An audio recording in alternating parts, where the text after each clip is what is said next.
അങ്ങനെ ജീവിതത്തിൽ ആദ്യമായിട്ട് മധുര മീനാക്ഷി ക്ഷേത്രത്തിൽ പോവുകയാണ്. ജനിച്ചിട്ട് ഇതേവരെ പോയിട്ടില്ലേ. അപ്പൊ പോകുന്ന കാഴ്ച നിങ്ങളെ കൂടെ ഒന്ന് കാണിക്കാന്ന് വിചാരിച്ചിട്ടുണ്ടായിരുന്നേ. അപ്പൊ അവിടെ പോയപ്പോഴത്തേക്കും ഏകദേശം ഒരു 7 മണിയൊക്കെ ആയിട്ടുണ്ടായിരുന്നേ. ഞാൻ അവിടെ ചെന്ന സമയത്ത് അമ്പലത്തിൽ എന്തോ പണിയൊക്കെ നടക്കുന്നുണ്ട്. ഫ്രണ്ട് ഫുള്ള് കെട്ടി മറച്ചിട്ടുണ്ടായിരുന്നേ. അപ്പം അകത്ത് ഫോണൊന്നും അലൗഡ് അല്ല, പുറത്ത് ഫോൺ വെച്ചിട്ടാണ് തൊഴാനൊക്കെ പോയത്. അമ്പലത്തിന്റെ പുറത്തിറങ്ങുമ്പോൾ ഇതുപോലെ ഒരുപാട് കാഴ്ചകളൊക്കെ കാണാമേ. ഈ സാരി ഏതെടുത്താലും 200 രൂപ. അപ്പൊ ഞാൻ അമ്മയ്ക്കൊരു 3 സാരി എടുത്തിട്ടുണ്ടായിരുന്നേ.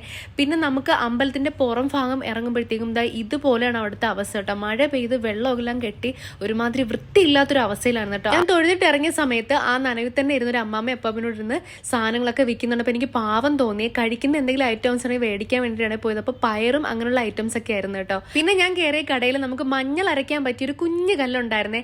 അപ്പൊ എനിക്ക് മഞ്ഞളൊക്കെ ഡെയിലി യൂസ് ചെയ്യുന്ന സമയത്ത് ഞാൻ തുണി എഴുതുന്ന കല്ലിലൊക്കെയാണ് ഉരയ്ക്കുന്നത്. അപ്പൊ ഈ കല്ല് കിട്ടിയപ്പോൾ എനിക്ക് ഭയങ്കര സന്തോഷമായേ. ഇതിന്റെ ചെറുതും മേടിച്ചിട്ടുണ്ടായിരുന്നു, വലുതും മേടിച്ചിട്ടുണ്ടായിരുന്നു. 100-70 രൂപയായിരുന്നേ. പിന്നെ നേരെ പോയത് നമ്മുടെ സ്ട്രീറ്റ് ഫുഡൊക്കെ ഒന്ന് കഴിക്കാൻ വേണ്ടിയിട്ടാണ്. സത്യം പറഞ്ഞാൽ അവിടെ ചെന്ന് കഴിഞ്ഞാൽ നമുക്ക് അതൊന്നും കഴിക്കാൻ തോന്നില്ല. കണ്ടില്ല, ഇതാണ് അവിടുത്തെ അവസ്ഥ. വൃത്തി എന്ന് പറഞ്ഞാൽ ഒരു പൊടിക്ക് പോലും ഇല്ലേ.